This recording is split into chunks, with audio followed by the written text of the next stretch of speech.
I just like the sound.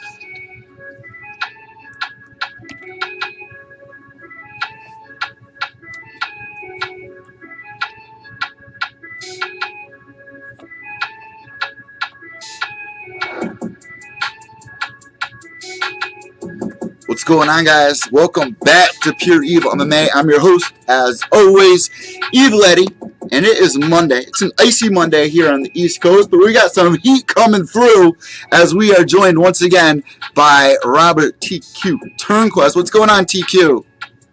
Not a whole lot, man. What's up? How you been? I've been doing good, man. It's literally 3 degrees outside here today on the East Coast, while you're down there enjoying palm trees. I was actually going to complain about how cold it is, but you said it's 3 degrees. Never mind, because it's 48 or something like that over here. That's actually pretty cold for Florida. Yeah. The crazy thing, last time I went down to Florida, it was so hot. I was like in a wife beater, and there are people that are, locals that thought it was just as cold and were wearing sweatshirts. It was like 70 degrees. I was like, these people are crazy down here, but I guess you just get used to it. Now, let's jump right into the meat and potato of things like we like to do, man. You got an upcoming fight, and it's going to be on UFC Fight Pass. When is this fight going down, and who are you going to be fighting? This fight's going to go down in 2.5 weeks. It's going to be February 7th, which is a Thursday. I'm fighting a guy named Wesley. What do you know about? Because this is not your first time fighting for this promotion. No, so I actually made my debut with this promotion back when they were a little smaller. So when I first got here, first Pensacola was with this. And at the time, all he did was amateur shows. And then, as it grew and got bigger, he started to do pro shows. And they were at this, really shitty venue. And at the fairgrounds, it was terrible. There was no place for the fighters. There was no distinction between the fighters and the crowd. They just put, a curtain up. And it was all right, this is the fighters area to warm up and everything. But, yeah, I fought for them a few times as an amateur. Fought for them a few times as a pro, and now I'm coming back. Looking forward to it. Is this the first event that they're going to have on Fight Pass? How long have they been on Fight Pass for? They've done a couple events on Fight Pass. So they did. You remember Roy Jones' retirement? Yeah. Yeah, that was there. That was there. Same promotion. Oh, all right. Hell yeah. That was their first event on Fight Pass, and then right before Christmas, they were supposed to do Dana White's Looking for a Fight. I saw that. And Dana White was supposed to come, and he got hurt or sick or something like that the day before, so he didn't come. But that event was on Fight Pass, and then they just signed a new 2-year deal with Fight Pass. So that's awesome, man. For you to have a fight in the last couple of months, it's really been a rocky road, and you've really led me on the whole way, getting ready. We had some things in the works. I mean, Bellator. I think last time me and you spoke in depth was about Bellator. They were going to have the fight for the vets, and I was really hoping that you were going to get on there. Were you trying to get on there? What was up with that? Yeah, so let's talk about Bellator for a second. My manager has been trying to get me on with Bellator for a long time. When I was 3-0 as a professional, I emailed Rich Choi, who's the talent relations director or whatever, and he responded back with, we'll keep you in mind. When the timing is right, we'll get you on here. And having a military show, the timing is perfect, and there was not one vet on that show. There was not one active duty military on that show. I mean, they had guys losing records on that show instead. I found that really surprising. Yeah. Why not have a guy who's actually fought? Why not have a guy who's actually been in the service over a guy who's on a losing record? It's really upsetting to see that. Well, actually, at the time, so I got out 3 years ago, but then I just got recalled back. That's a long story. So I'm active duty now, and at the time of their event, I would have been active duty to fight on it. Do you think they're going to do more of those events, and what do you think your chances are in getting on there? Because I was really upset to hear that you were going to be on that card. I think that the event was successful, and I think that they will do more of those events. but I think that Rich Choi is not going to put. We at one point had even told him I would fly myself out there. All I had to do is have an opponent.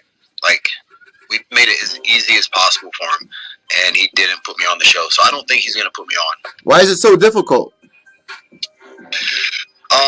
I think because of my record, I'm 9-5, and he doesn't want to put me on a main card against, one of his studs, just because I'm a bad matchup for a lot of people, stylists.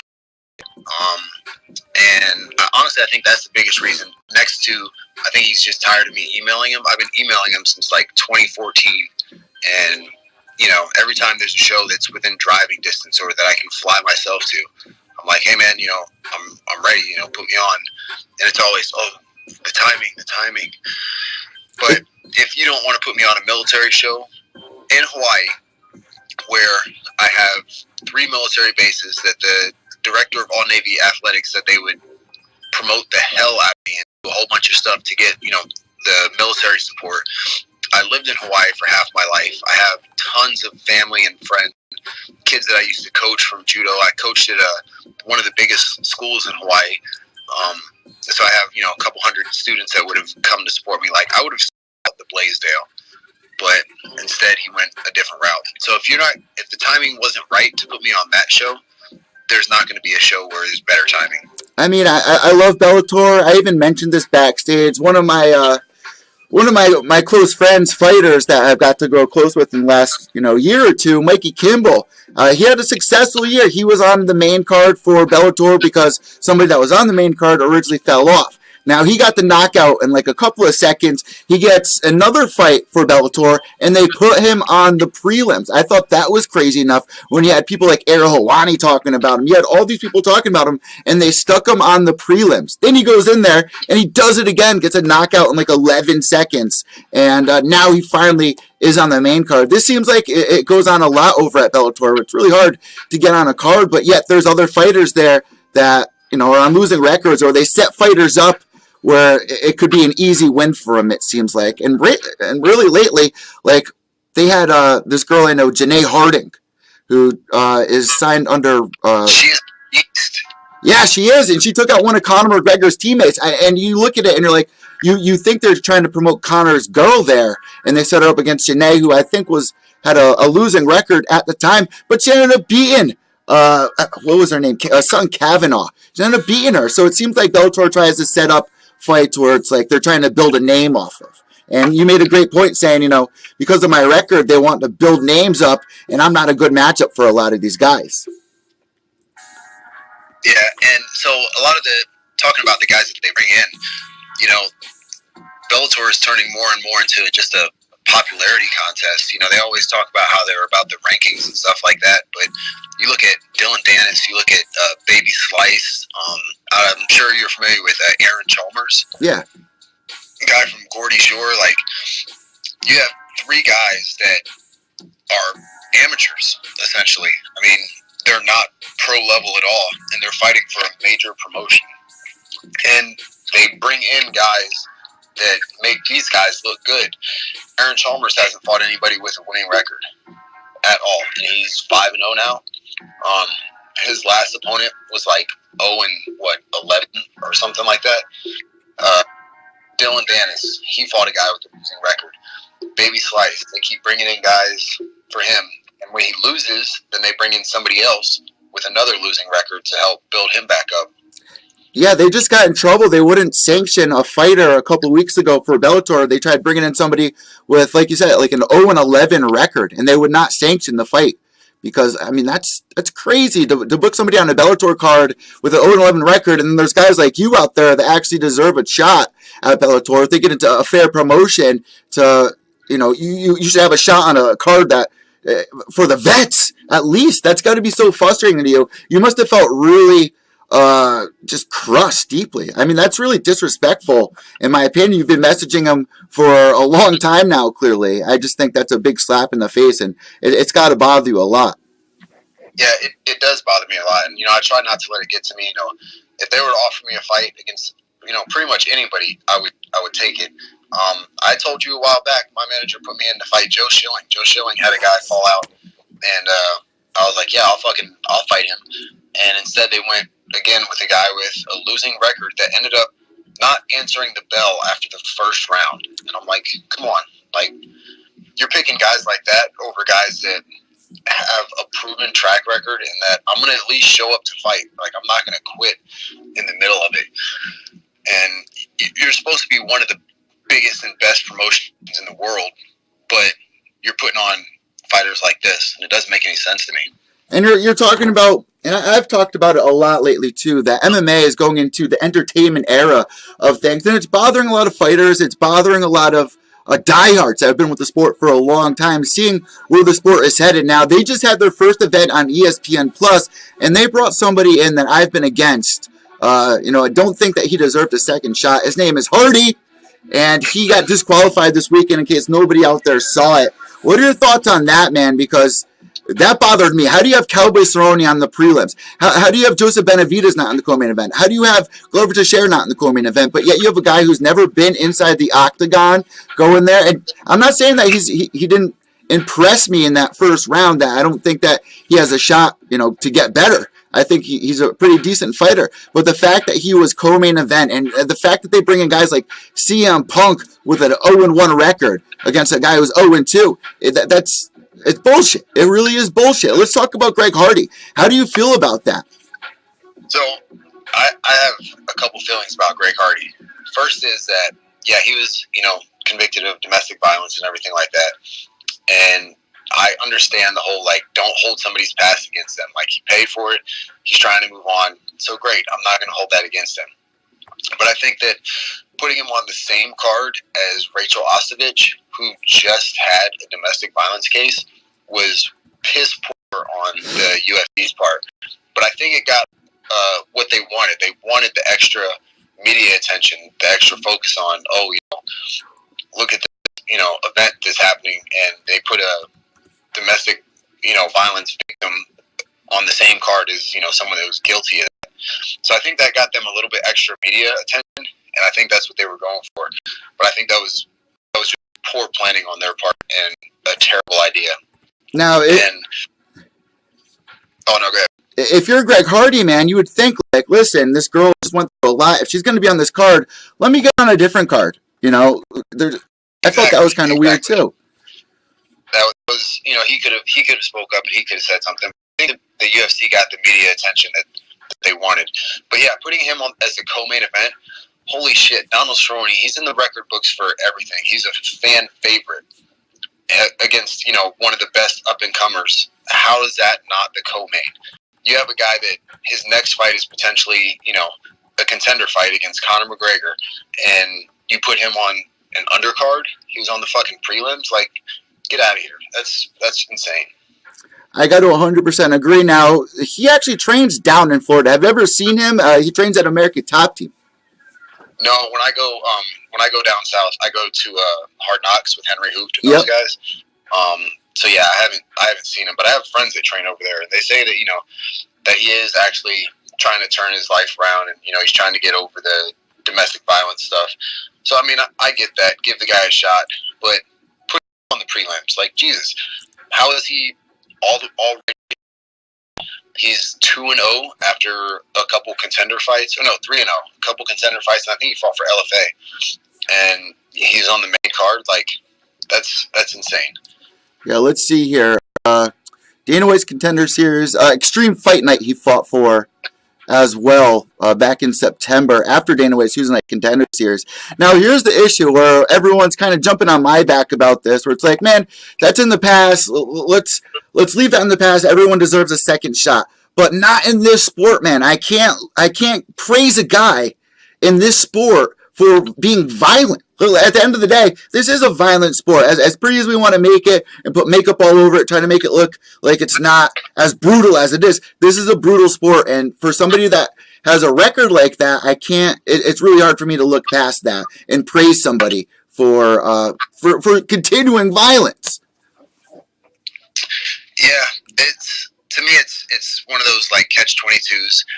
You tell people to not let your past define you, and you want to help them move on, but but at the same time, you're right. He was in trouble for, beating a woman, which I think everybody would agree that that's, not allowed and not acceptable.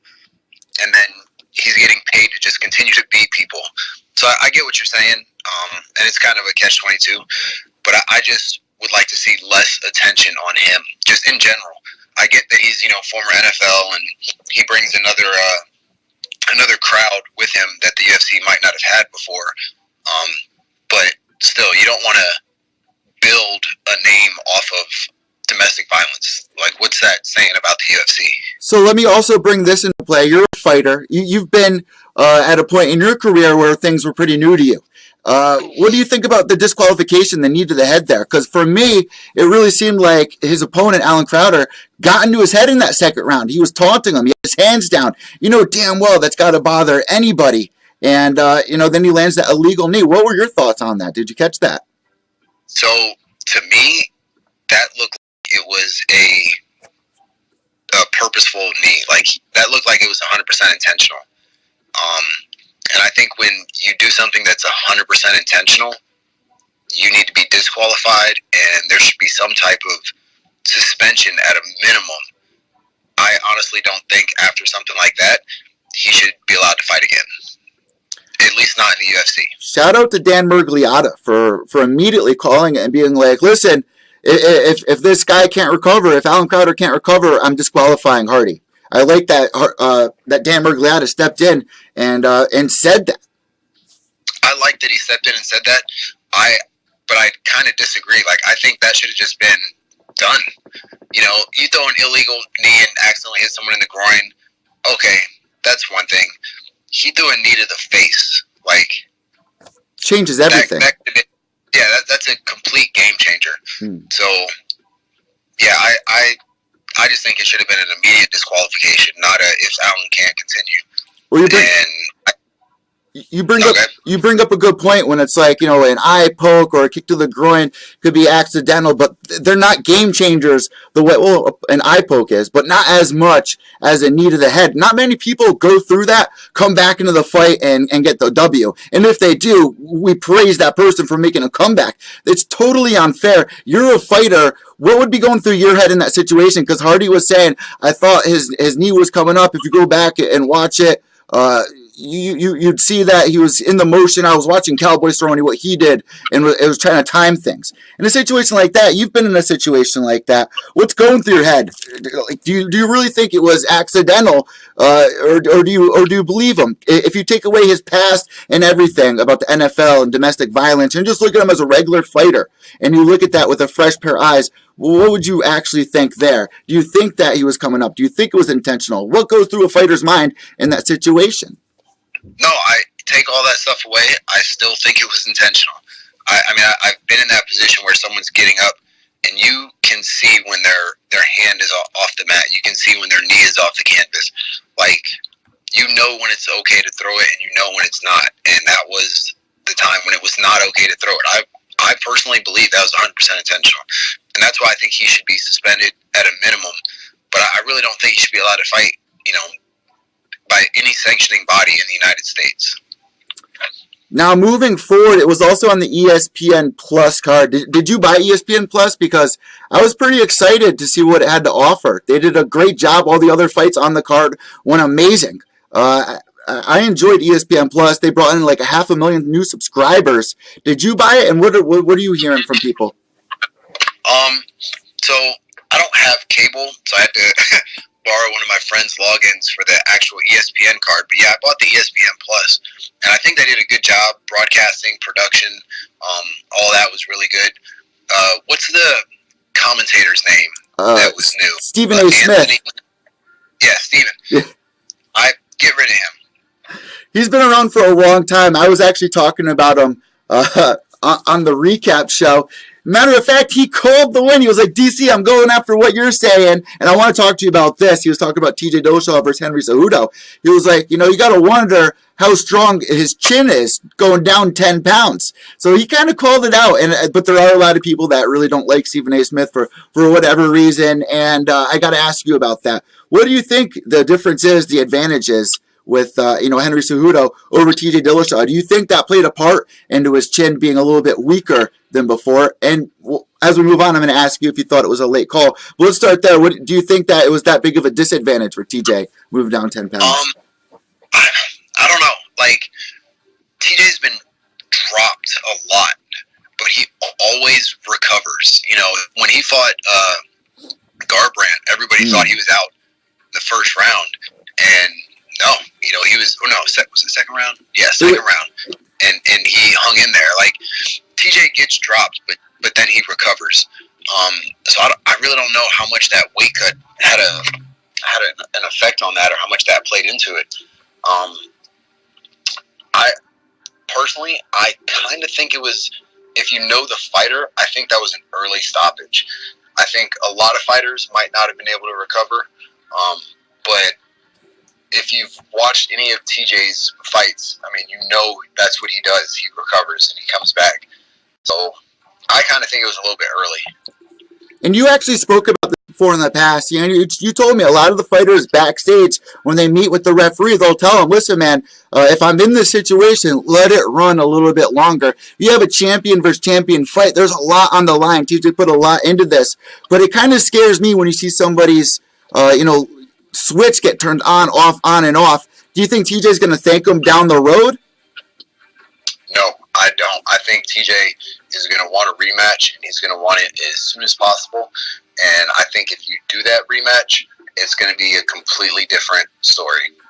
So were you rooting for TJ in this fight, or are you rooting for... Actually, no, I wasn't rooting for TJ. I was rooting for Cejudo.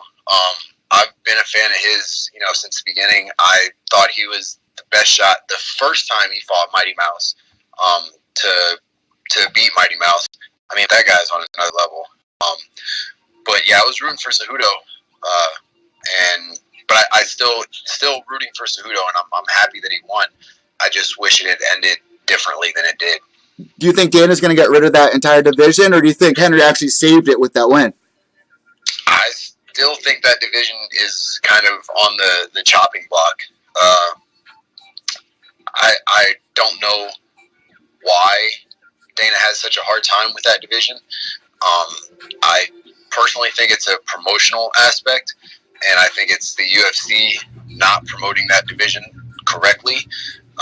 You have the most dominant champion ever in that division, and you let him go. Like, the guy was amazing. Like, technically, he was great. He put on amazing fights. Never had any issues as far as like him pulling out of fights and weight cut issues and missing weight and stuff like that. And you don't promote him at all. So when you talk about why the flyweight division isn't as popular, well, that's kind of your fault. You're a promoter. Promote. How many times did Mighty Mouse fight on Fox Sports 1 or a Fight Night or something like that? He should have been pay-per-view a long time ago.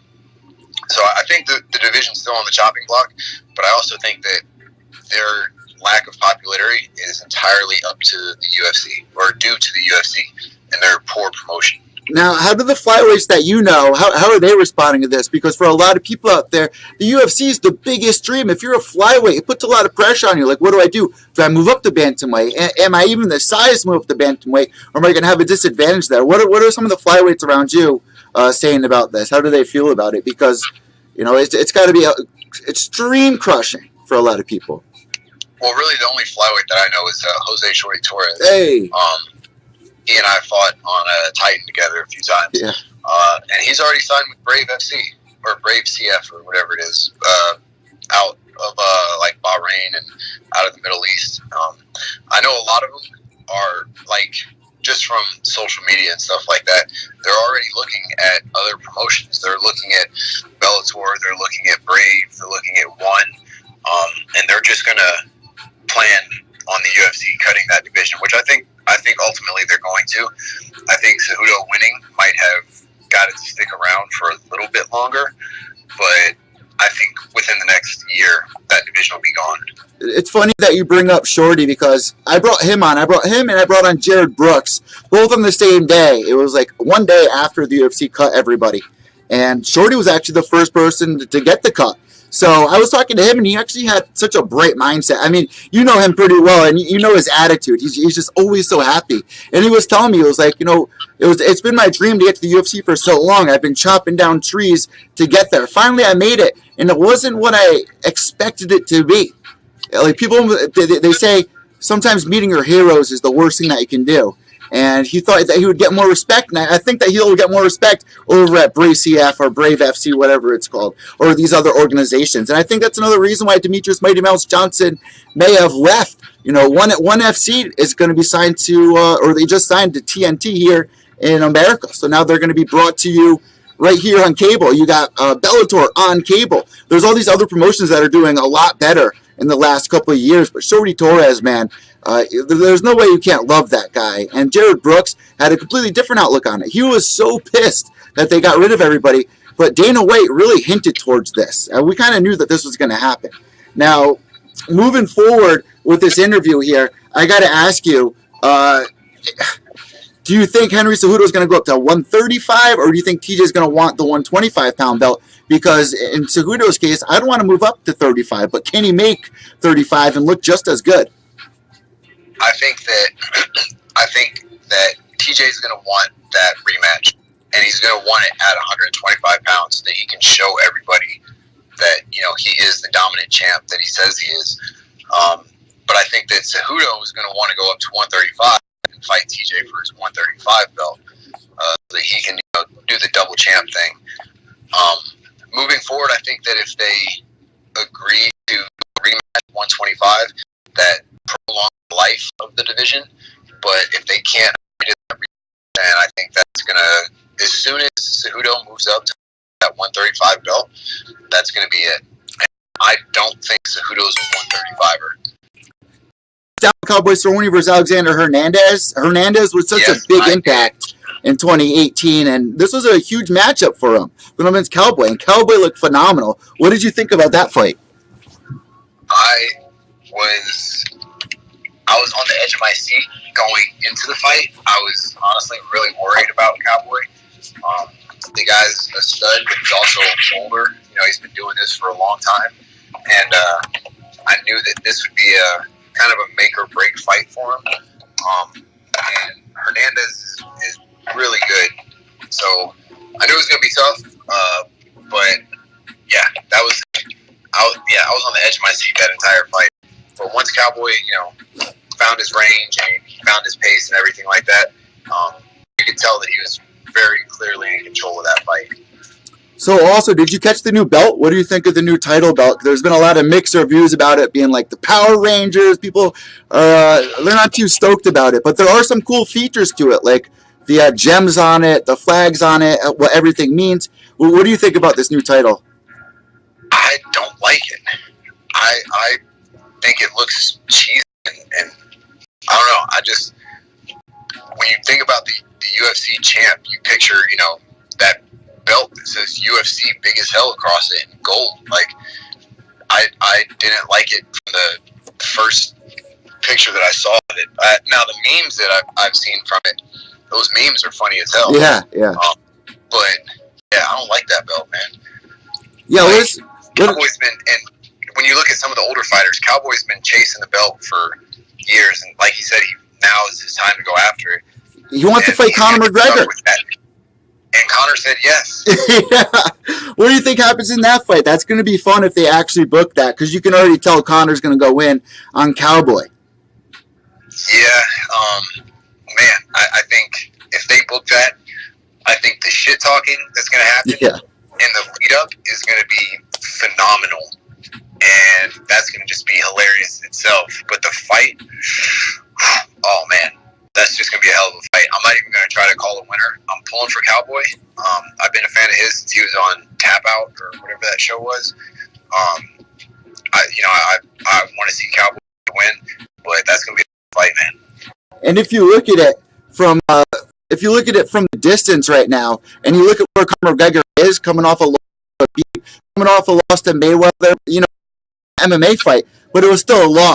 And the way that fans are this day and age. You're only as good as your last two fights that people judge you on.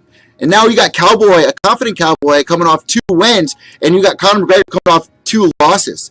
Do you think this would be a smart fight for Conor McGregor? Do you think he has a shot to win this?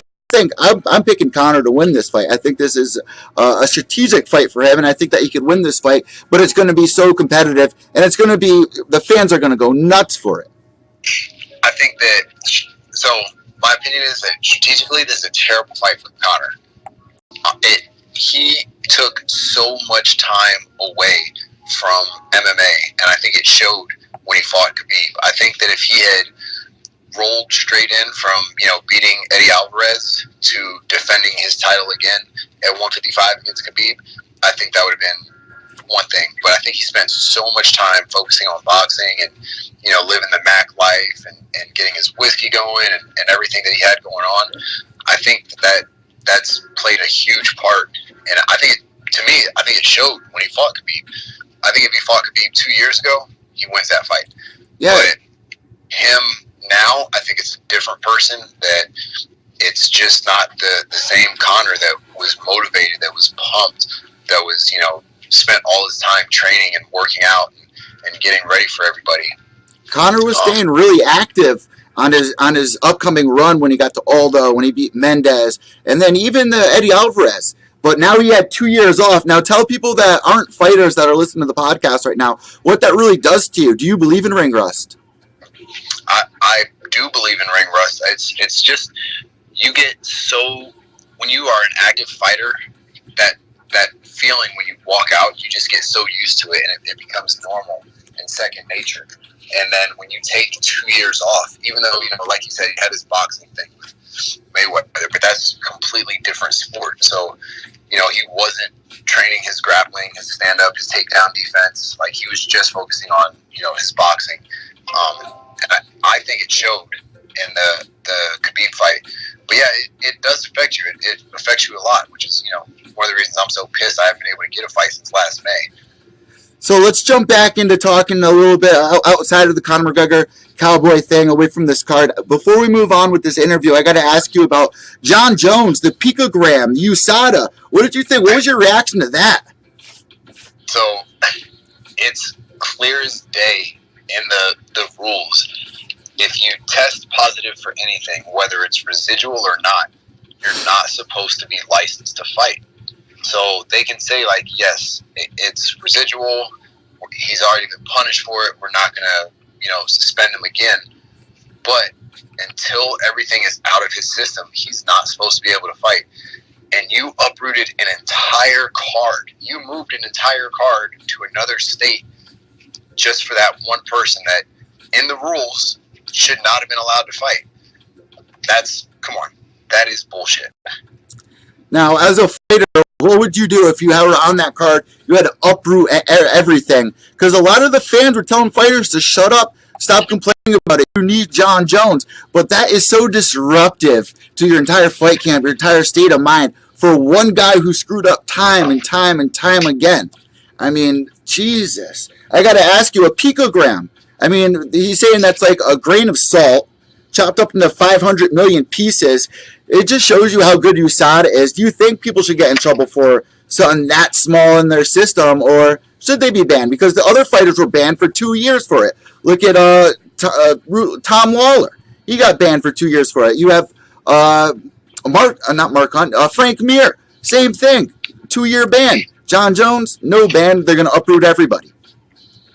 Yeah, and that's where, like, the favoritism and the popularity comes in that I was talking about before, where it's really just turning into a popularity contest. And if you're one of the guys that sells tickets, they're going to bend over backwards to make sure that you can fight and that they get you on a card. And this is a very clear-cut case where they did that. And all the people that were telling the fighters, oh, shut up, just fight and do your job. No, and there's a lot that goes into that last. First off, there's a lot that goes into your entire training camp. But then when it gets into fight week, everything is so mental, everything is so stressful, and now they're telling them, oh, by the way, all your family and friends that you bought tickets for to come out here, book them tickets to go to Las Vegas. And we're going to, while you're in the middle of a weight cut, we're going to put you on a bus, and we're going to bus everybody over to not Las Vegas, sorry, to California. Like, that, to me, that's insane. Like, every fighter there should have complained and should have said something. Like, yes, you take it in stride and you're like, all right, well, this is what's happening, so this is how I'm going to adapt to it. But you still don't have to be happy about it. You know, you can't, the UFC is going to put on their show with you or without you. But you still should speak up and voice your opinion. Otherwise, people just think that it's acceptable and that they can keep doing this stuff to you. People don't understand that aren't fighters what it feels like going through a weight cut. Have you ever had to get on a plane during a weight cut, and what does that feel like? I mean, you're up. That feels terrible. When I flew to Russia, when I was cutting down to 155 pounds, and you know, we got there the day or 2 days before weigh-ins, and I had just started my weight cut. I had to travel for 18 hours, you know, in the process of a weight cut.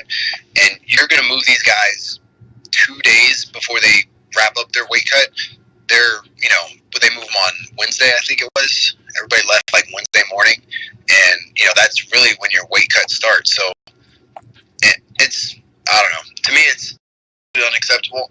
And I think there should have been more fighters speaking out. And I think the people that don't fight, that haven't had to put themselves in that position, need to shut the fuck up because they have no clue what these guys are going through. I agree. It's so sad to see how fans and big organizations sometimes treat the fighters when it's the fighters who are giving the fans what they want, giving the promotion money. It's like they don't get any respect. It's like they're just pawns. It's literally like we're in Rome still. We're in Rome and everyone's living in a freaking cage about to fight lions. That's literally how it still is, it seems, if you're not the biggest name on the promotion. It's crazy we're still in that age. To me, what's crazy is the lack of respect that the fans have. Or I'm air quoting fans over here. Because if you are a true fan and you know half of what these fighters go through, you would not give them the hard time that you do. You just wouldn't. You'd have a lot more respect, and you would understand or try to understand from their point of view, you know, why things are so hard for them. Which why it was so nice to see PFL have the championship. I was just there for New Year's. I went out to New York on New Year's Eve, and we got to see Lance Palmer, a guy who's really gone on. And my co-host James McSweeney put it the best way. So he's one of the guys that have gone unthanked. MMA is such an unthankful sport. And to see somebody like that win $1 million, it's huge. What do you think about PFL? Do you think that they could be pretty successful with this new marketing that they got, switching things up to a bracket format and point system? So I love and hate PFL. I would love to fight for PFL. I think they're doing a great thing. I think that their format is awesome, and I think it's something that it's refreshing, and it gives. I'm trying to think of the right word. Like, it gives a new outtake on, or a new look at a championship series. You know, you have your playoffs, and you have the preseason and the regular season. And I think that's pretty cool. I think that the point system is good. I think that, you know, all the fighters can appreciate the way things go, and you know where you stand in the rankings based off your performance, not based off your popularity. So I think from that aspect, it's a really good idea, and I hope that they're successful. You know, I'm looking forward to seeing what they do this year. Let's talk about that. Let's talk about the rankings. That's another issue that people are still kind of baffled about because they really don't mean much. In the UFC, it's not even like they follow it, or, you know, in any other sport, you follow along with the ranking system. Do you think they should keep that in the UFC? It's really just for the fans to look at and kind of get somewhat of a grip, but it really means nothing. And I really wish the UFC would follow that a little more. How do you feel about the ranking system? I think that the ranking system, there needs to be some adjustments. Now, I don't have the answers, and, you know, even if I did, I'm pretty sure the UFC would not listen to me. But there needs to be some adjustment. How do you have a number 9 guy, or was he 11, Ally Akinta, when he fought Khabib? How is that matchup sanctioned, and how does that make sense? How is that even a thing?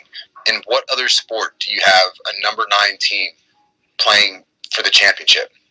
And also, you have guys that are in the top 10 that haven't fought in 2 years somehow, and they're still in the top 10. That doesn't make Yeah. sense.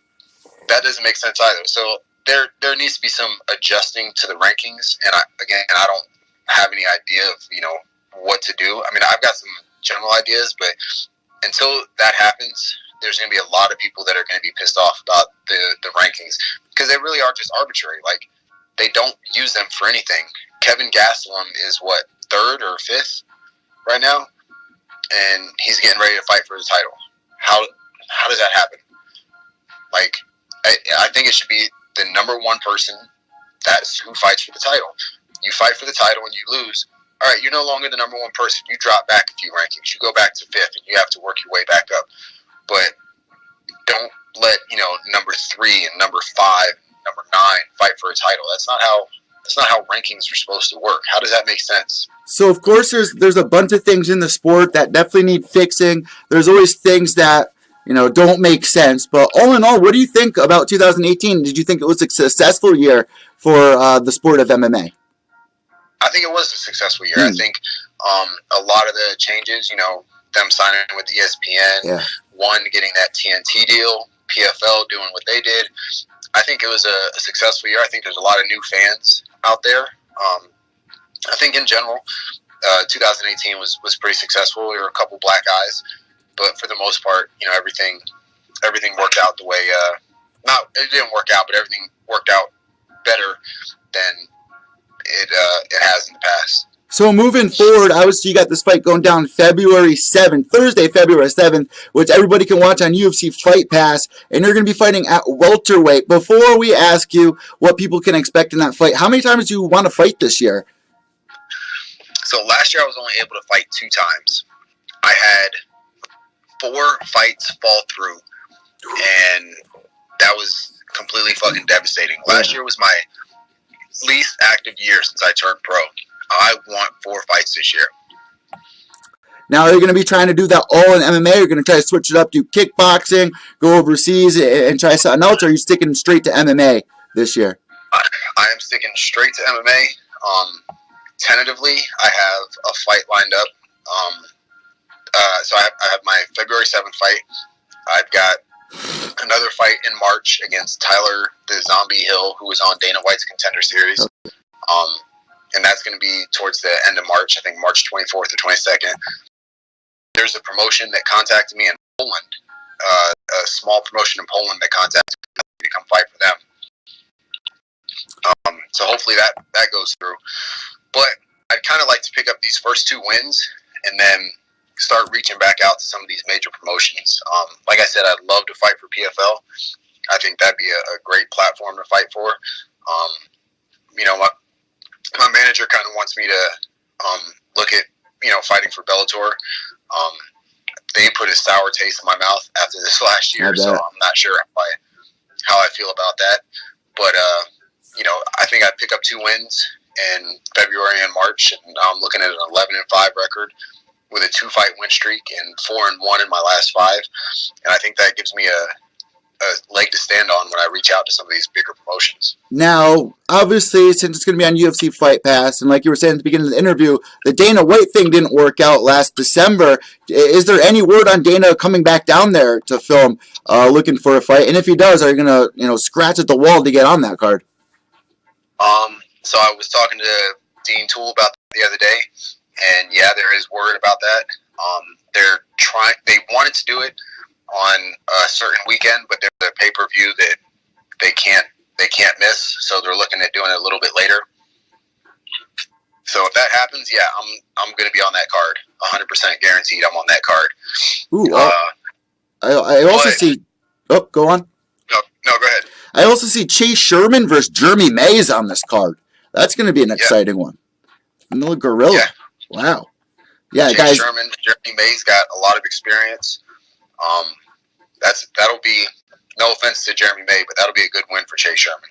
Andre Hall's on this card. He's been on the show before as well, versus Michael Morgan. This looks like a great card. I can't wait for it. So when people tune in February 7th on UFC Fight Pass, what can they expect in your fight? In my fight, you can expect me to take it to him. I'm old. I'm 36 years old. I've got a 9-5 record. Got about 4 years left in this sport, and I have have to make a sound if I am going to move a motion. So you can expect to get to him immediately as soon as the bell. You can expect a first round finish. Ooh, calling it out right there. Well, TQ, you know what we like to do at this point in the interview. If there's anything I missed, any sponsors, any shout outs, anything at all, the floor is now all yours. Well, actually, I kind of wanted to go back. I want to hear what your feelings are about PFL. So I was at PFL. It was nice to see a lot of the fighters get, the $1 million, but it takes so long to get to that point. There was a lot of people out there that were saying, the new pointing system was kind of a refreshing way. It is a little bit different. It's on a big platform like NBC, but there's so many names on there that we're not really familiar with. I would like to see some more bigger names jump over there over at PFL. I think they're at a time right now where they're going to blow up this year or they're going to really fail. And by the way that things went last year, I got to say everything went really successful. There was a lot of people that didn't even think they would make it to the end of the year, and people didn't even think that those checks would even cash. Every single one of those checks ended up clearing. So it was a refreshing taste. I think there are some things that they could work out inside that system. I mean, there was guys in the finale that were coming in off of a draw, like what was it? Not Doomsday. Jason High got disqualified. He got another shot in there, and his opponent ended up going in and making the $1 million prize. It was refreshing to see that. It's a little confusing, the point system, but I'm looking forward to this season. I am. What do you think about them having so many Dagestani fighters and Ali Abdelaziz having such a hand in the matchmaking and picking out who's going to be in the tournament? Yeah, when I was there, Ali was ringside practically every single fight there, and he was getting bombarded by fans, and I don't know, it doesn't seem fair, right, for a lot of the fighters out there that are trying to get in that think that they deserve it. This has been talks for a while now, what you just brought up here. It's got to be frustrating from a fighter standpoint, thinking that they deserve a spot, and yet you have Ali really playing his hand at the manager's table with corporate. That's got to be really frustrating. Hopefully they do change it, because you can't use the same guys going in this year. Like, you can't have the same guys who just won back on for the next season. I don't think that's what they're going to do. So if all these guys are still Ali, it's going to be really frustrating for a lot of the fighters out there. I don't think it's good for looks. Seeing it should be a fair sport, right? It should be. Everyone should have a fair shot, and it really seems like a lot of these promotions, like we've been talking about, really aren't being fair with the guys who actually deserve it. They're giving people more attention that, it's picking favorites a lot in the sport, unfortunately. And that's something else that really needs to change. I can see the frustration there. Well, I'm more from I know you know about Ali's background. Yeah. And everything like that. And I kind of look at PFL as they're almost turning into, Akhmat Fight Club or now it's ACA, because Ramzan Kadyrov basically took over ACB and put his name on it. And I was just kind of curious what you thought about that. Well, I actually spoke to James McSweeney about this, my co-host. You guys might know him from Ultimate Fighter Season 10 with Rampage and Rashad Evans. And he was telling me, he used to train, with the big names like Rashad down there. And he was a little iffy about throwing names out. But back then, and you're talking about years ago, you're talking about, almost a decade ago, people in the gym were saying, watch out for Ali. And a lot of media members, they don't like talking about it. I have no issue talking about it. I mean, it is what it is. This is definitely an issue in the sport, how somebody like that could be at the top and yet have a background like he does. And in case you guys don't know the story about Ali Abdelaziz, there's an article on the web. You can just Google it, called Rat in a Cage. Did you read that article, Rat in a Cage? I did, yep. It takes balls to write something like that. And Ali says, this guy, he's chasing after me, but man, you can't keep that kind of stuff secret. That bothers a lot of people out there. It's not fair how he gets away with all this. And there's a lot of dirty stuff going on with Ali. And people that train with him or are managed by him, they say he's a wonderful guy, this and that. But outside of that, if you just look at his past and his history. I mean, it's sketchy. It's really sketchy. Yeah, so there's a reporter, Kareem Zidane. Yeah. And he's wrote about Ali a lot. And I don't know. To me, it seems like PFL is going to become what Aqua Fight Club was, which was basically a recruiting tool for a lot of organizations in the Dagestan, area. And I hate to turn, your podcast into a political rant, but I feel like if PFL is not careful, they're going to get a lot of negative publicity having a guy like that, at the forefront where everybody can see him. Like you said, he was ringside the entire championship fights. Like, how do you justify having a guy with that past and with those current ties? How do you justify that to the media and to the fans and the fighters? Now, I'm pulling it up on Google for people that want to see.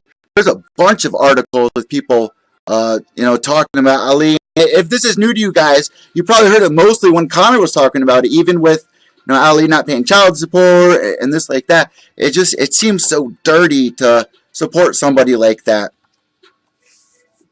Yeah, and that's why I said I love and hate the PFL. Like, I love everything that they're doing, but I hate the ties that they have, mainly with him.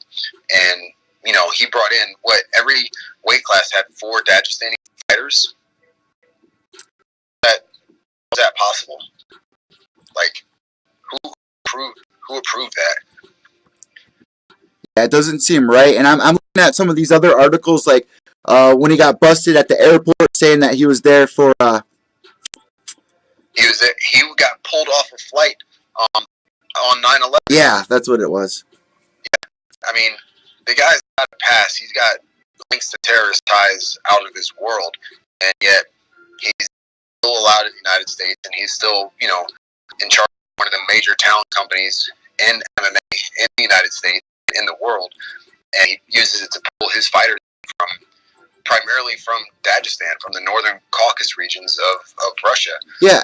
And how do you have a guy like that getting okayed to fly still, but yet people like James McSweeney can't even, fly a country over, fly to Australia. His passport gets denied, and he's going to fight. He's going to work. We got Ali Abdelaziz can fly wherever he wants in the world and has a serious past. I wonder what Trump would say. I know people are going to jump down my throat for that, but it's just not right.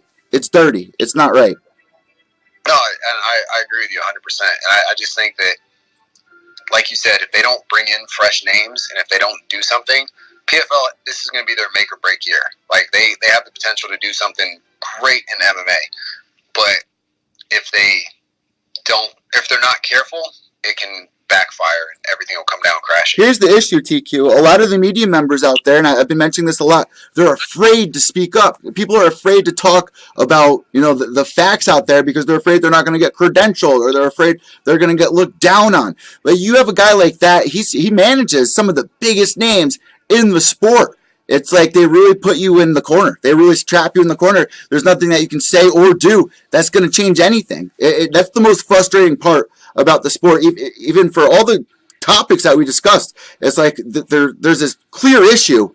People aren't speaking up. Even the fighters that aren't being managed, getting taken care of the right way, wanting to open up unions and stuff like that. It's like, you can't do anything. It's like the 1% controls everything, and it's tough shit for everyone else. It's messed up, and that's something that really needs to change. And the only way that's going to change is if fighters and media speak up together to discuss these problems and discuss these issues. Now that we're on ESPN, one thing I like about ESPN that they like to do is talk about the big issues like this, the drama, bring it to the forefront, make headlines about it. And maybe that's what we need to clean the sport up, is ESPN opening up their mouth and not really caring. Yeah, and I agree. I think that ESPN has the power. Yeah. They actually do have a couple people that are, still reporters that are going to report whether people like it or not. And, hopefully, you're right. Hopefully they start bringing up this stuff. I think if the Conor McGregor press conference where he called Ali out about everything had been on ESPN, I think some of the ESPN reporters would look at it and be like, oh, what's he talking about? And they would dig into it and bring that stuff up. So I think ESPN could could be a game changer as far as Ali's involvement in MMA in the United States. So let us know what you guys think about this down below here in the comments. I will post up all of TQ's social media posts, pages, and everything down here below. Make sure to tune into his fight on UFC Fight Pass in just a couple of weeks here. TQ, you know what we like to do. If you have any sponsors, shout-outs, anything at all, the floor is now all yours. Yeah, so I'm just going to, my usual sponsors, Haga Fight Gear out of Guam, Rapid Rehydration. They help me out with all my cuts. And Muso Fight Gear. They do all my walkout shirts and everything like that. So that's my sponsors. I'm thankful for all of them, and I appreciate everything they've done. Dean Tool and Island Fights. Thank you for giving me an opportunity to finally get back in the cage and put on a performance for all my friends and family. And Eddie, it was good, talking to you. Glad when you make time and when we can finally, match our schedules up to do this. Well, yeah, of course, man. And I got to ask you before we let you go, what are your plans between now and the fight? What do you got going on with weight cutting, training? What's the schedule look like? Literally, it's work and train. With the going back to military and being active duty, that's taking up all my time during the day, and then at night, just training. I've turned over all my kids' classes to some other guys at the gym, and they're handling that for me for the next couple weeks. But I'm motivated and I'm focused and I'm ready to put on a show, and I'm not letting anything distract me between now and then. All right, guys, you heard it. Thursday, February 7th, it is going down on UFC Fight Pass with a welterweight bout between Robert TQ Turnquest and Wesley Golden. Thank you so much, TQ. We'll talk to you soon, and we wish you best of skill moving forward with your fight. Thanks, Eddie. I'll talk to you later. All right, guys, upcoming for our next interview, we got a couple of people joining us. We got Sofia Oliveira that's going to be calling in about 20 minutes. So Tatiana Soares messaged me. She was watching a series of unfortunate events, and I told her, how good was Neil Patrick Harris there? She said, oh my God, he did such a perfect job. Tatiana Soares, my pick for possibly the next female to hold the belt. And we're going to see what happens in 2019. Also, Darren Mima is going to be joining me at 2:30 p.m. It is now 1:40 p.m. here on the East Coast. So let me go get ready for this next interview. It's going to be live right here. And if you're listening to this not live, and listening to this on iTunes, well, it's going to be the show right above here. Subscribe down below on iTunes, Stitcher, Spotify. Also follow me on Twitter at evil_echo. That's EVIL_ECCO. And then on Instagram at PureEvilMMA_. If you screw around with Facebook, we're on there too. At PureEvilMMAS. That's PureEvilMMA lowercase s. Guys, I'm Evil Eddie. White knuckles till the end. Remember, without evil, there's no purity. Behave yourselves.